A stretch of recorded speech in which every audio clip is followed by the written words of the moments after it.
Esiet sveicināti šajā dienā. Jūs redzat, kā dienas skrien ar vēju spārniem. Laiks paiet, un jau ir gada nogale, pēdējā dusas diena šajā gadā. Un mēs saprotam, ka viss ir niecība, viss ir paejoši. Un vienīgi mūžīgi nemainīgais un pastāvīgais ir Dievs, pie kura mēs varam vērst savu skatu. Un arī šajā gada nogalē es vēlos, lai mēs atkal un atkal padomātu par Kristu un raudzīsimies uz Kristu. Raudzīsimies.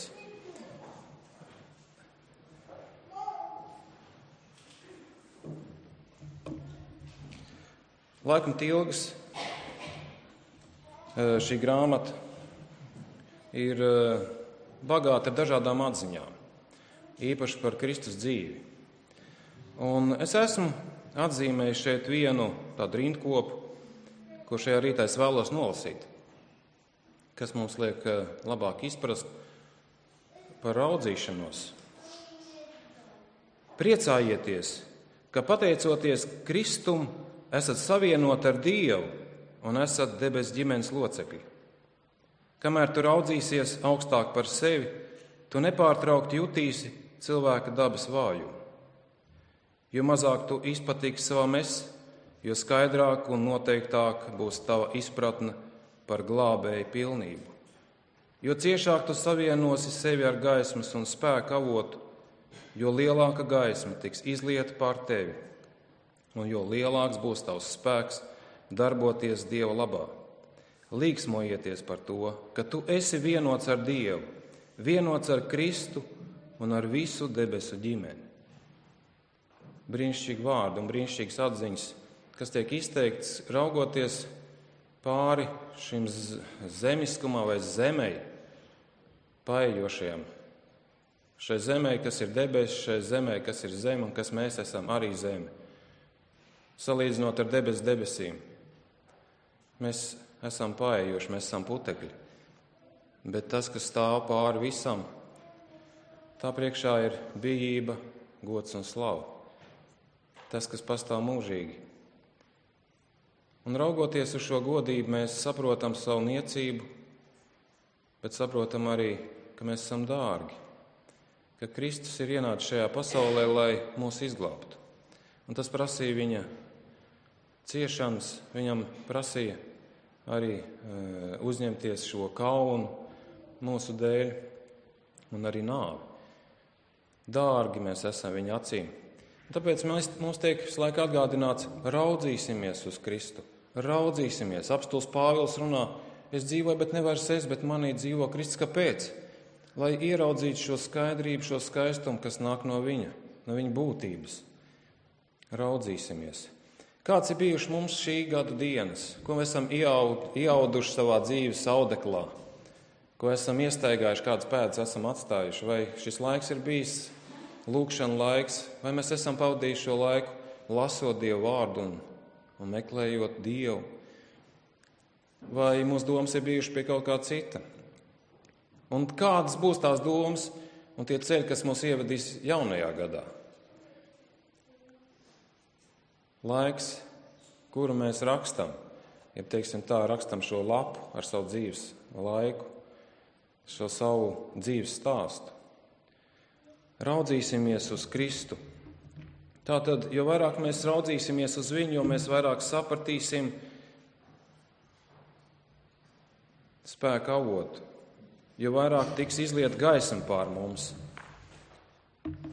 Tas brīnišķīgi atziņas vārdi. Raudzīsimies. Kur gan mēs varam ieraudzīt Kristu? Protams, ne jau ar šīm fiziskām acīm mēs varam kaut ko redzēt, bet ar gara acīm un svētajos rakstos mēs labi varam viņu ieraudzīt. Atvērsim atklāsmes grāmatu, un tur 1. nodaļā no 9. panta mēs varam lasīt apostoļa Jāņa piedzīvoto. Tātad Jāņa atklāsmes grāmata, 1. nodaļa un tur no 9. panta. Es, Jānis, jūsu brālis un dalībnieks bēdās, valstībā un Jēzus gaidās. Biju salā, ko sauc par Patmu, Dieva vārda un Jēzus liecības dēļ. Tā kunga dienā es tapu aizrauts garā un dzirdēju aiz manas balss, kā bazūnu saucam. To, ko tu redzi, raksti grāmatā un sūti 7 draudzēm – Efezā, Smirnā, Pergamā, Tiatirā, Sardos, Filadelfijā un Laudeķijā. Es apgriezos redzēt balsi, kas runāja ar mani, un apgriezies ieraudzīju 7 zelta lukturs, lukturu vidū kādu cilvēka dēlam līdzīgu, ieģērtu garos svārkos un apjost ar zelta jostu ap krūtīm. Bet viņa galva un mati bija kā sniegbalta vilna, viņa acis kā uguns liesmas. Viņa kājas līdzīgi zelta metālam, krāsnī kausētam, un viņa balss kā liela ūdeņu balss. Viņam bija labajā rokā 7 zvaigznes. No viņa mutes izgāja zobens, abās pusēs as, un viņa vaigs spīdēja kā saule savā spēkā. Un kad es redzēju viņu, es nokritu pie viņa kājām kā miris. Bet viņš man uzlika savu labo roku, sacīdams: nebīsties, es esmu pirmais un pēdējais un dzīvais. Es biju miris un redzi, es esmu dzīvs mūžu mūžam, un man ir nāves un ēles atslēgas. Tad nu raksti, ko tu redzēji, kas ir un kas notiks turpmāk. Noslēpums par 7 zvaigznēm, ko tu redzēji manā labajā rokā, un par 7 zelta lukturiem. 7 zvaigznes ir 7 draugu eņģeļi, un 7 lukturi ir 7 draudzes. Mēs redzam, ka Jānim ir pamudinājums. Jēzus viņam saka, to, ko tu redzēji, raksti. Ko tu redzēji, uzraksti. Un mēs saprotam, ka tas ir viens no svarīgākajiem principiem – raudzīties un redzēt. Ja mēs lasām Pāvila vēstuli korintiešiem, tā ir 2. vēstule korintiešiem, un 3. nodaļā un 18. pantā, viņš izsaka tādu apgalvojumu. Tātad 2. korintiešiem, 3. nodaļa un 18. pants. Bet mēs visi atsaktām sejām, Dieva godību redzam kā spogulī. Topam pārvērsti viņa paša līdzībā no spožuma uz spožumu. To dara tā kunga gars. Mēs saprotam, ka raugoties mēs topam pārmainīt, un mēs to labi zinām. Tas mūs ietekmē. Un mēs saprotam, ka šī labā vēsts un evaņģēlijas arī maina cilvēku raksturu, raugoties uz Kristus godību. Raugos es uz godību un kļūstu pārvērsts. Redzot, es pārtopu. Un tas arī ietekmē mūsu sludināšanu un runāšanu, mūsu valodu. Mēs mainamies, mēs pārtopam. Pārtopam līdzīgi tam, ko mēs uzlūkojam. Un tāpēc Jānim ar tik pavēlēts raksti, ko tu esi redzējis. Mums ir nepieciešams redzēt Jēzu. It sevišķi ir daudz lietas, ar kurām mēs esam apņemti. It sevišķi mums ir liela nepieciešamība arī tagad, šajā gada beigās, raudzīties uz Kristu. Kāpēc? Tāpēc, kad mums ir vajadzīgs Kristus, jo mēs sastopamies ar nelēmēm, tad mums vēl lielāka neatlaidība ir viņš jāmeklē. Kad mums ir šis ārējais spiediens vai spēks, kas laužās mums virsū, mums ir jāņem un jāsastver Kristus spēks. Mums ir vajadzīga Kristus gudrība saskaroties ar dzīves sarežģītām situācijām. Mums ir vajadzīga dzīves stabilitāte tad, kad viss šajā pasaulē mainās. Viss, kas ir nedrošs un nestabils. Kristus. Mums vajadzīgs ir Kristus un raudzīšanās uz viņu. Pazīt Kristu, tas ir ļoti būtiski. Jānis raksta 1. vēstulē, 3. nodaļā un tur 2. pāns. Tātad 1. Jāņa vēstule, 3. nodaļa un 2. pāns. Mīļie, tagad mēs esam Dieva bērni, un vēl nav atklājies, kas mēs būsim. Mēs zinām, ka tas atklāsies, mēs būsim viņam līdzīgi, jo mēs redzēsim viņu, kāds viņš ir. Mēs būsim viņam līdzīgi. Kādā nozīmē? Raksturā. Mēs būsim viņam līdzīgi. Tad, kad Kristus atklāsies savā spožumā, viņš padarīs pilnīgi šo līdzību. Tad jau mēs būsim vairs kādi? Nemirstīgi. Tagad mēs esam mirstīgi. Bet tad, kad nāks Kristus savā spožumā, Dieva bērni, kuri gaidījuši uz viņu un raudzījušies, būs viņam līdzīgi. Jūs atceraties šo stāstu par 10 jaunavām, kad 5 bija gudras un 5 bija ģēķīgas. Un tad, kad viss šis notikums beidzās pie beigām, tur durvis bija aizslēgtas, ja, un tās 5 jaunavas atnāk un klauvē pie durvīm, un ko Līgovēns saka, atverot durvis? Es jūs nepazīstu. Kāpēc? Ko viņš vēlējās saskatīt? Kā jums šķiet? Kaut ko pazīstam, vai ne? Jā, kaut ko pazīstam. Ko gan viņš varēja saskatīt? Ko viņš vēlējās saskatīt? Protams, savu raksturu, sevi, savu atspulgu šajos cilvēkos. Raudzīsimies uz Kristu.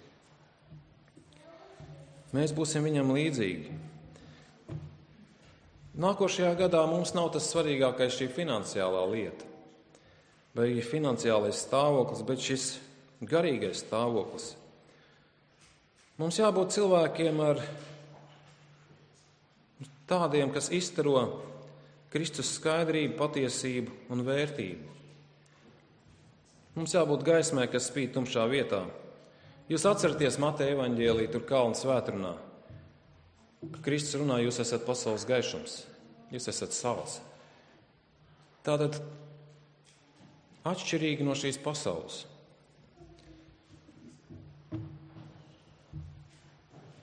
Un mēs tikai šādu veidu stāvokli varam iegūt, raugoties uz Kristu.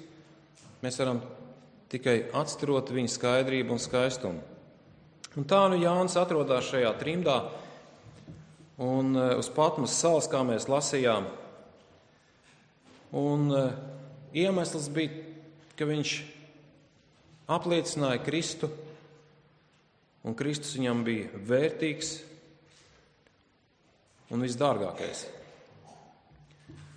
Un viņš bija gatavs tikt izsūtīts uz šo neauglīgo zemi, nekā nerunāt par Kristu. Kāpēc? Jānis bija pietiekami ilgi raudzījies uz Jēzu, un viņš bija kļuvis viņam līdzīgs. Kādā veidā? Viņš bija līdzīgs paklausībā un sadraudzībā ar viņu. Kristus viņam bija dārgāks par dzīves ērtībām un vērtībām. Jūs atceraties, ko sākumā jūs dzirdējāt šo lasījumu, kad raudzīsimies uz Kristu, kas sagaidāmā prieka vietā ir krustu panesis. Jānis ir kļūst līdzīgs Kristum, vai ne tā? Jūs piekrītat? Jā. Šajās ciešanās un sadraudzībā ar viņu. Kāpēc? Jo viņš bija raudzījies uz Kristu. Un Dievs dod Jānim atklāsmi. Viņš saka, skaties uz Kristu. Tu redzi vīziju. Un ko viņš redz? 10. pāntā. Tā kunga dienā es tapu aizrauts garā un dzirdēju man balss kā bazūnu saucam. To, ko tu redzi, raksti grāmatā. Un mēs lasījām, ko viņš redzēja. To, ko tu redzi, raksti grāmatā. Kāpēc? Kāpēc viņam vajadzēja rakstīt grāmatā? Vieglāk ir uzrakstīt to, ko mēs dzirdam, vai ne tā, ja mūsu teksts tiek diktēts. Jūs skolā esat mācījušies un ir šie kontrola darbi, ja jums tiek teksts diktēts, jūs rakstat un rakstat un rakstat. Bet kā jums ir uzrakstīt to, ko jūs esat redzējuši? Jūs esat mēģinājuši aprakstīt? Nav viegli, jā. Bet Kristus saka Jānim, to, ko tu redzi, to, ko tu redzēji, raksti. Un jautājums, kāpēc? Kāpēc viņam būtu jāraksta? Kāds ir jūsu doma šajā jautājumā? Kāpēc? Lai mēs ko darītu? Lai mēs caur šo rakstīto vārdu, ko varētu ieraudzīt Kristu. Lai arī mēs šajā vārdā varētu piedzīvot Kristu. Ņem un raksti. Ņem un raksti. Kristus varēja teikt, labi, Jāni, tu redzēji mani. Tagad es došos uz Efēzes draudzi un tur atklāšos. Es došos uz Smirnas draudzi. Nē. Jēzus saka, raksta visām šīm 7 draudzēm, lai arī viņas redz ko? Lai caur tavu vārdu, šo rakstīto vārdu, viņi ierauga arī mani. Lai piedzīvo mani. Un Jānis ņem un raksta. Kristus grib būt tavs personīgs glābējs. Grib būt tavs, tuvs draugs. Un tāpēc viņš meklē, kā caur vārdu mūs uzrunāt. Jo, ja mēs netuvojamies šim vārdam, tad tas paliek tikai tāds intelektuāls līmenis, ka mēs atzīstam, jā, tas tā ir, mēs tam daudz kam piekrītam, brīnišķīgam un abrīnojamam, bet tieši iedziļinoties Dieva vārdā, mēs atklājam Dieva dziļumu, skaidrību. Ko tu redzēji, raksti? Un Jānis redzēja Jēzu. Un Jēzus nāk un atklāja sevi. Un viņš atrodas kur? Mēs lasījām, kā vidū viņš atrodas. Lūk, tur vidū. Un šajā 20. pāntā mēs varējām lasīt, ko nozīmē šie lukturi. 7 draudzes. Tad Kristus atrodas šodien arī kur? Draudzes vidū, jā, pie draudzes. Viņš ir mūsu vidū. Kāpēc? Lai mūsu dzīves liesma vienmēr degtu, lai mūsu dakts nekad nenodzistu, lai vējš nenopūstu, lai mēs piedzīvotu ikdienas viņu arī nākošajā gadā ejot. Kristus ir draudzes vidū, Kristus ir ar tevi un mani.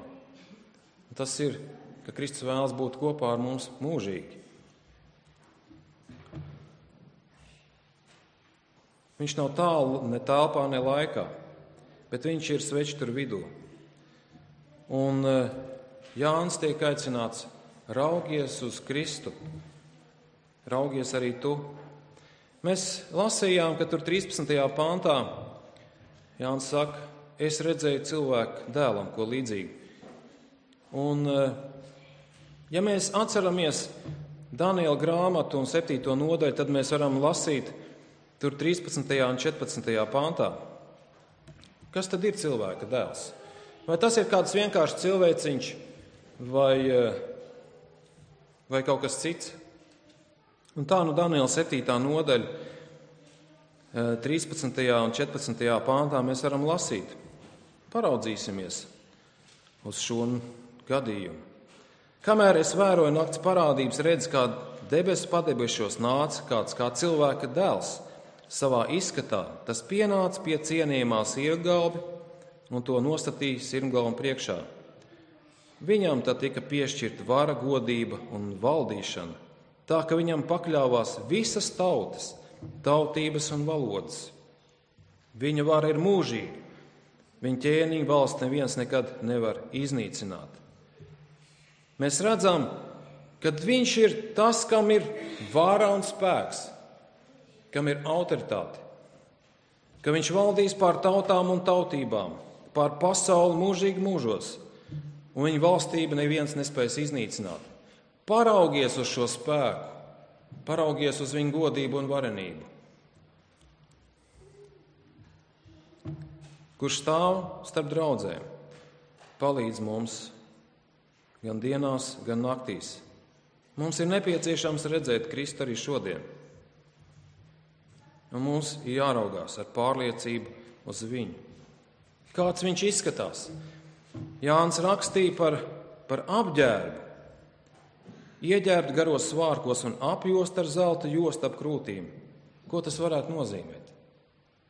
Josta viņam nav ap gurniem, tātad viņš nav vairs kalps, bet josta viņam ir ap krūtīm, kas nosaka stāvokli. Priesteris, jā. Šis tērps ir priestera tērps. Un tā nav tāda parasta lina josta vai kāda cita josta, bet zelta josta. Viņa stāvoklis. Viņš ir priesteris, kurš uzņēmies šo priesteru darbu. Viņam, kurš ir mīlējis. 5. pantā šajā atklāsmes grāmatā mēs varam lasīt. Un no Jēzus Kristus, kas ir uzticīgais liecinieks, miršo pirmdzimtais, zemes ķēniņu valdnieks. Viņam, kas mūs ir mīlējis, kas mūs ar savām asinīm atsabinājis no mūsu grēkiem. Kristus ir tas, kurš izdzēš mūsu grēkus un pārkāpumus. Paraugies uz viņu ar šīm acīm. Paskaties uz viņu. Priesteris, kurš kalpo tevis labā. Vienreiz sevi upurējis un uzņēmies šo priesteru kalpošanu. Piedod mūsu grēkus un pārkāpumus.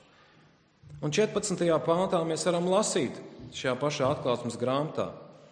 Bet viņa galva un mati bija kā sniegbalta vilna. Ko gan tas varētu nozīmēt? Ko mēs varētu saprast zem šiem vārdiem? Galvas mati, sniegbalti kā vilna.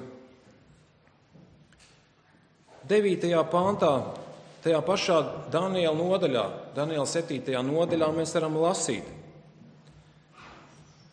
Es skatījos tālāk un redzēju, ka nolika krēslus un tajos apsēdās cienīgs sirmgalvs. Tam drēbes bija baltas kā sniegs un galvas mati kā tīra vilna. Viņa trons bija no uguns liesmām un tam bija riteņi, kas gailēja kvēlojošās ugunīs. Ko Jānis grib aprakstīt? Viņš grib pateikt, ka Jēzus ir Dievs.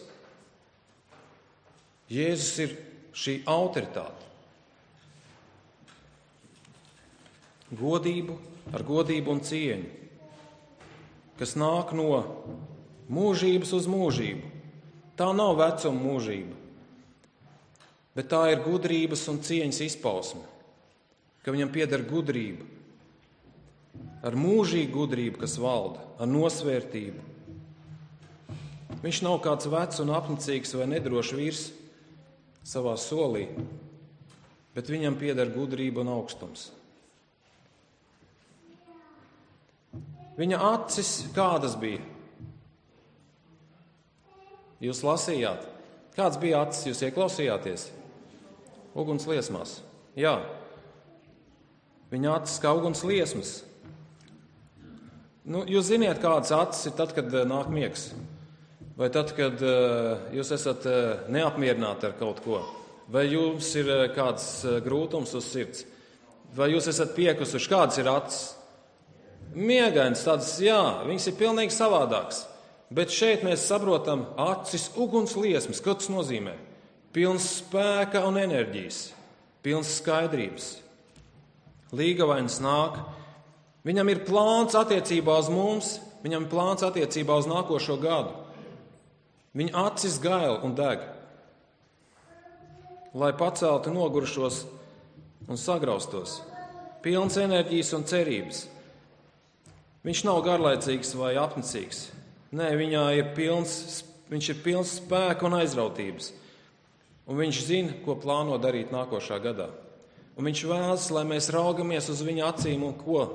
Lai mēs kādi kļūstam? Pilni šī spēka un enerģijas. Un lai mēs ejam šajā kalpošanas darbā. Un mēs varam lasīt vēl tālāk. Tur ir daudz vēl vairāk uzskaitīts, kāds Kristus izskatās. Raudzīsimies uz Kristu. 15. pantā. Viņa kājas līdzīgi zelta metālam, kas krāsnī kausētam. Viņa balss kā liela ūdeņa balss. Viņam bija labajā rokā 7 zvaigznes. No viņa mutes izgāja zobens abās pusēs. Ass. Un viņa vaigs spīdēja kā saule savā spēkā. Un mēs redzam, kāda bija Jāņa reakcija. Viņš pakrita Kristus priekšā. bez spēka. Un ko Kristus saka? Nebīsties. Kāpēc? Es esmu pirmais un pēdējais un dzīvais. Jūs lasījāt šodien rīta sveicienu. Kam pieder pēdējais vārds? Jā, Dievam pieder pēdējais vārds. Arī par nāvi, par visu. Dievam pieder pēdējais vārds. Un te arī mēs lasām, Kristus ir pirmais un pēdējais, alfa un omēga, sākums un gals. Viņš pasaka pēdējo vārdu visam. Raudzīsimies uz Kristu. Skaties uz Kristu.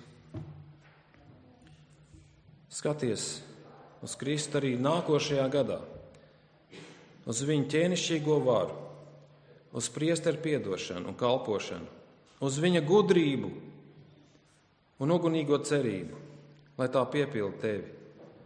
Un lai šis raksturs, kas ir Kristum, tik iejausts arī nākošajā gadā mūsu dzīvē.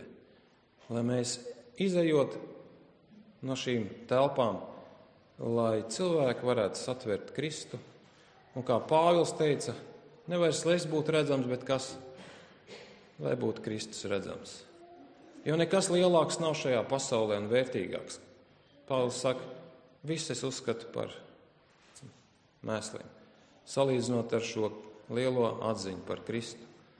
Un tas, lai mūs pavada nākošajā gadā, šajā skaistajā gadā, kas aizvien vairāk mūs tuvina viņa atnākšanai.